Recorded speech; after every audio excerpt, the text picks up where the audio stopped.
Budget আপনার কত? মানে 5 লাখ টাকার মতো। 5 লাখ একান্ত, হ্যাঁ। না এক ধরনের গিফট আছে।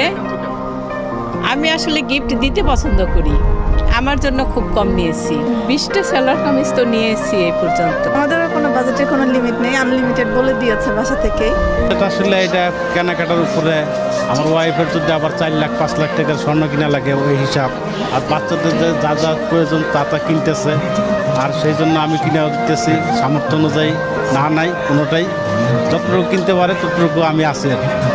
বাজেটের কোনো শেষ নেই। কম করে নিতে পারি তাইলে আর কি, কিন্তু এখন তো বাজারে যে কাপড় চোপড়ের দাম, আমগুলোর মধ্যবিত্তের মানুষের কেনাই বড় টান।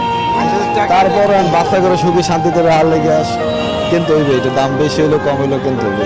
মানে পরিবার কিনে খুশি, আমিও খুশি।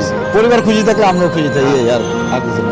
না আমার কোনো দরকার নাই, পরিবার সুখী থাকলে। কিনতে পারি না গে বাবা, এই আবার আইতাম না মার্কেটে। নাতিনেরা কান্নাকাটি করতেছে, 2 জোড়া জুতা নিতে আইছি আর 2টা ফারাক নিই। এখনো ফারাক কিনতে পারি না, 1 জোড়া জুতা কিনছি 350 টাকা দিয়ে, কম দামি। কি করবি, 2000 টাকা 2500 টাকা আনছি, এটা দিয়ে যা নিতে পারি। লঙ্গি কিনছি, জামা কিনছি বাবুর লিগা, আর লিগা জামা কাপড় কিনি। 400 টাকা মধ্যে কিনছি, 350 টাকা মধ্যে কিনছি, 200 টাকা মধ্যে কিনছি, 250 টাকা